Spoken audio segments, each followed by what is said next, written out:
Hello everybody, welcome back to my channel. My name is Stephanie Bree. Just having a smoke, enjoying life, and talking about shit on my channel. Today I'm tackling the Ghostbusters franchise. I'm going to talk about the franchise as a whole, so we're covering everything. So this will be a little bit longer video. Think 20 to 30 minutes thereabouts. Heads up in case you don't want to watch that long of a video. There's a lot to unpack.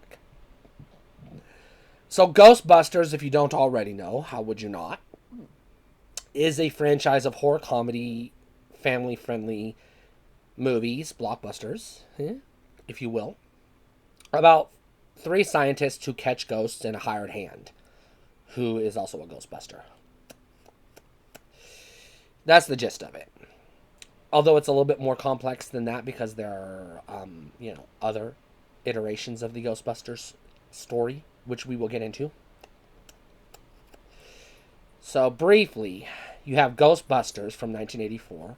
You have Ghostbusters 2 from 1989, I believe, or 88. You have the animated series, The Real Ghostbusters, which is loosely based on the first 2 movies, but also goes in its own direction. You have Extreme Ghostbusters, which I will not be talking about. You have a shit ton of Ghostbusters video games, which I'm only going to touch on. You have Ghostbusters Answer the Call, which was released in 2016. And then you have Ghostbusters Afterlife, which came out like a year or 2 ago. And then you have the new one coming out, which I don't even remember what it's called. Something Frozen. Frozen in Time or something like that. I don't know. So, there you go. That's the franchise as it stands. So the first Ghostbusters movie is iconic. It's a hit. It's a perfect movie on a 5-star scale. It's a 5 out of 5. It's a perfect movie. You know this. I know this. Everybody knows this. Your kids know this. Your unborn great grandkids who aren't even alive yet know this.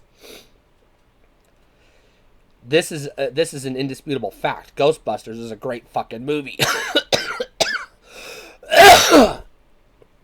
So basically, you have these scientists who study the paranormal, who figure out that ghosts are made of this material called ectoplasm. They have a physical form.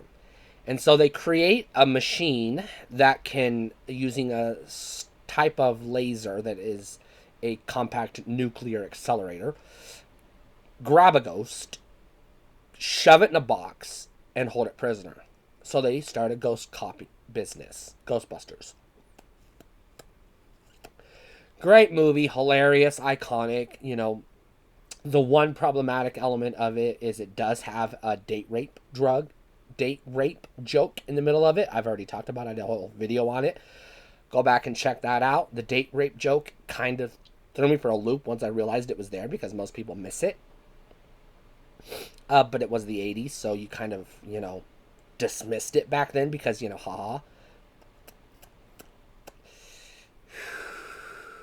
Ghostbusters 2 gets hated by a lot of people. A lot of diehard Ghostbusters fans don't like it. But it also created a lot of new fans, so it's worth talking about. Ghostbusters 2 is the first movie I ever saw of any kind in the movie theaters. I was like 7 years old when it came out, maybe 8, something like that. I was born in 82, so you can do the math. I wasn't very old. I was just old enough to go see this movie. Having barely only seen the first Ghostbusters a handful of times whenever we could rent it from the video store. And I say could because it was always rented out. Because it was a popular movie and our video store only had 1 copy. Because it was a small town. We didn't have a Blockbuster. All these people who bitch and moan about Blockbuster, I'm like, what the fuck is a Blockbuster?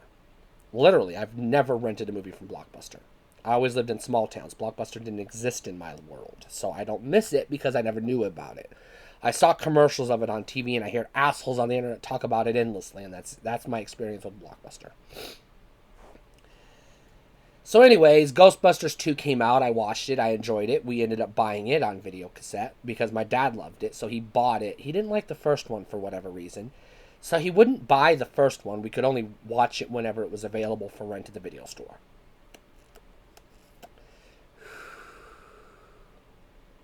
So, Ghostbusters 2, love it or hate it, it exists, and it did expand the franchise. I enjoy it, but it's not my favorite. It's not the best, but I do enjoy it. I like it. I've just seen it too many times. Then there's the cartoon, the real Ghostbusters. I've already stated a bajillion times elsewhere and on this channel even, I'm not a fan of cartoons. I did not like this show as a kid. So I have nothing to say about it, other than the toys are cool. And that's all I can say about this cartoon, is it spawned some really cool toys. Moving on. I'm going to talk about the video games before I get into the modern Ghostbusters. So you have Ghostbusters, the video game. This came out on the Atari 2600, the Commodore 64, the Nintendo Entertainment System, the Sega Master System, and maybe other systems. It may be on Windows or DOS, I don't know.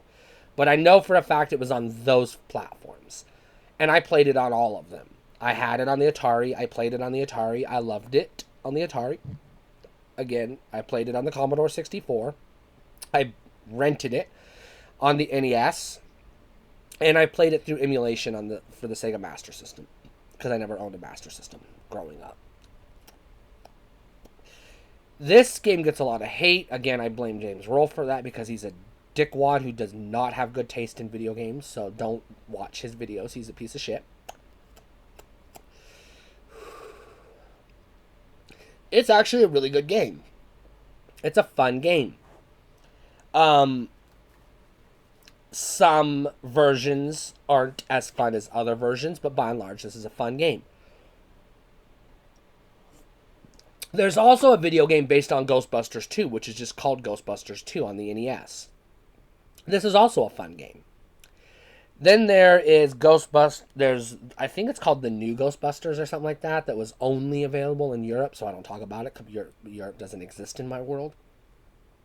It's some faraway fairy tale land I read about occasionally on the internet that I've never been to, so I can't prove it's real.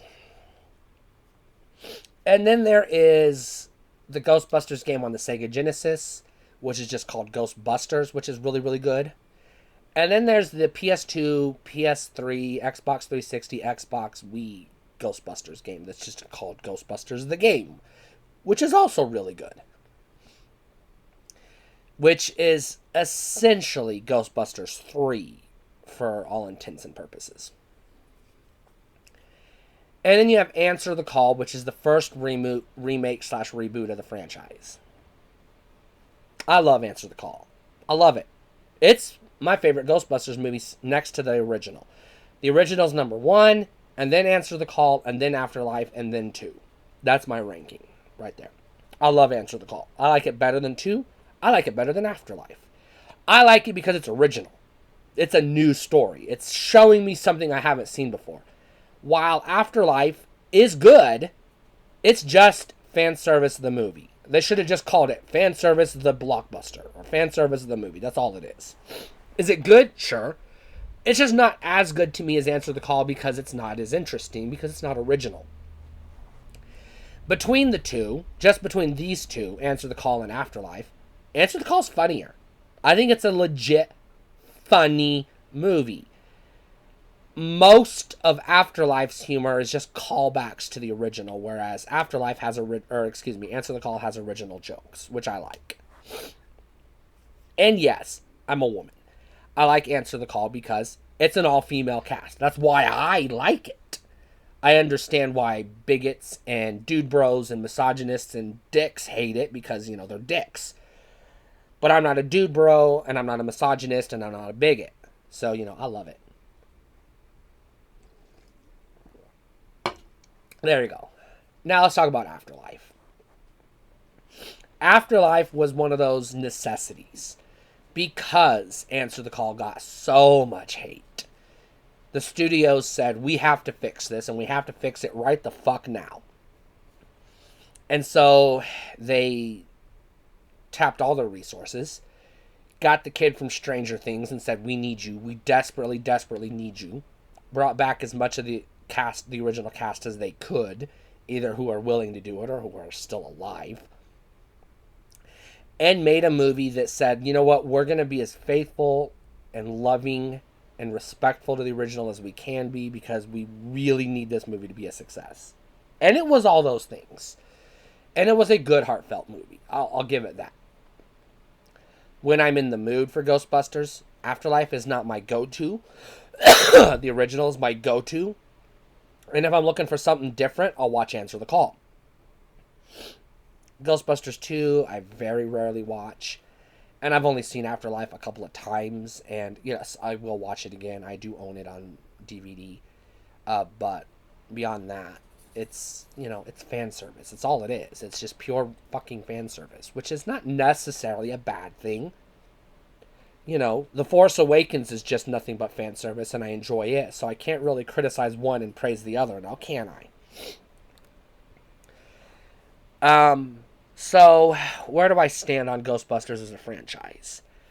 If you don't know the history of Ghostbusters, Ghostbusters started out not necessarily as a Saturday Night Live skit, but it was written by people who come from SNL. And so the first Ghostbusters movie was not a kids movie. It was an adult comedy that got a PG rating because back then you had two ratings, PG or R, and they didn't want it to be a rated R. So it was age appropriate for kids, technically, but it is not a kids movie and is not made with kids in mind. It was made with adults in mind. It has a blowjob joke in the middle of it. It has a period joke in the middle of it. Menstrual cycle period joke in the middle of it. It has a fucking date rape joke in the middle of it. It has a did they or didn't they have sex joke in the middle of it. This is not a kids movie.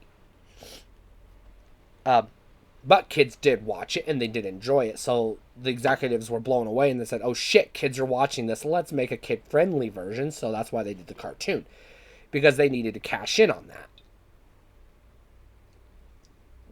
The kid audience was incidental. It was not intentional. Going forward, the studios were like, well, now we have this movie that appeals to kids. We kind of have to keep it in the kid realm.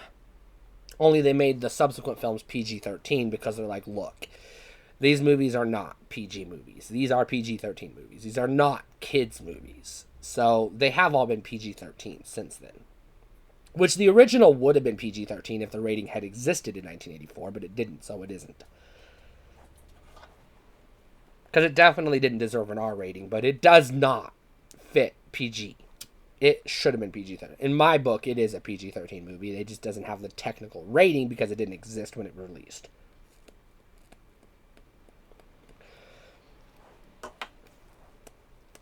If the MPA could revisit it, I think they should re-rate it PG-13, but since they don't do that, they won't.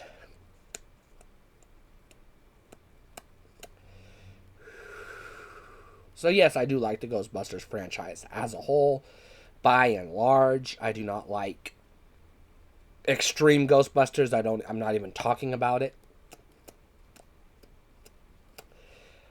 Now let's briefly touch on the source material. Ghostbusters gets its name from a TV show from the 70s, I believe, 60s or 70s, called Ghostbusters. And this show was short-lived and stupid and rubbish, and you don't need to check it out. Just forget about it. Just know that this is where it gets its name. This show, because of the success of the 1984 film, did get a Filmation cartoon in the 80s as well, just called Ghostbusters, which was confusing when you're a kid. 2 cartoons called Ghostbusters. What the fuck? And that's all I'm going to say about that. I'm not going to get into the rest of the rubbish because I don't give a fuck. It doesn't affect me at all. So there you go, Ghostbusters. Great fucking franchise. Absolutely worth talking about and studying. And enjoyable. Pretty much, by and large, everything Ghostbusters is enjoyable. If you didn't watch Answer the Call because it's got cooties, please just watch it. Give it a fair chance. It is an actual good movie. I think you will like it if you open your mind a little bit and try to be honest with yourself. It's a good movie.